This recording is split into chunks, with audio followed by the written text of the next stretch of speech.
Thank you, sir. So this bill, which seeks to replace the ordinance that was promulgated. उनको तीन minute दिया था, 5 minute बोले, जितना समय दिया उससे अधिक समय दिया उनको। चलिए please Amar ji, please. Thank you, sir. Sir, this bill which seeks to replace the ordinance, as we know, basically tries to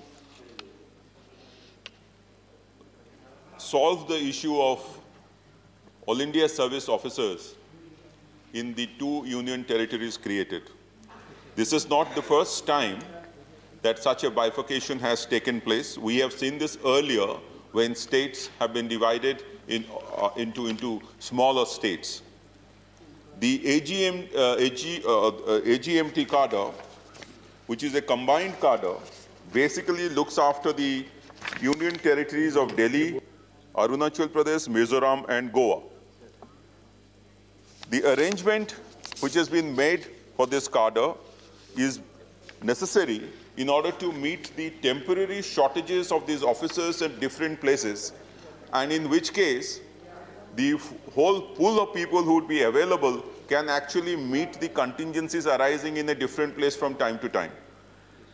The move by this bill to include the 2 union territories, newly created union territories, by virtue of the Jammu and Kashmir Reorganization Act 219, seeks to establish this particular cadre in these 2 union territories and merge them into the AGMT cadre so that the management of personnel to meet the exigencies arising from time to time in these territories can be met much quickly and in a better manner. The pool of people who would be available to man positions in these 2 areas in an objective manner would also increase because of these amendments.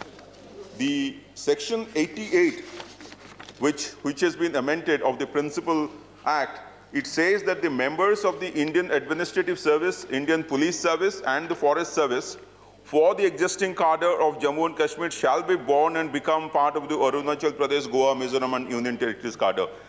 And all future allocations to these cadres shall also take place similarly. The objectivity that comes into this arrangement because of the reorganization is immense, in the sense that people who are now going to opt for these 2 union territories would also be from a larger pool of people who would have been selected in the civil services examination. Lastly, sir, the objective that has been set out in the statement, it says that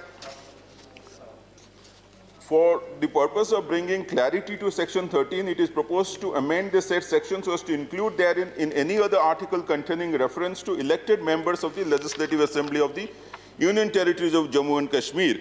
So here the reference was to Puducherry, and I think this is just an amendment which is necessary for bringing completeness to the Act, and therefore I support this particular bill. Thank you, sir. Thank you. Now, mover of the resolution, Sri LRM Karim. Karim Saab,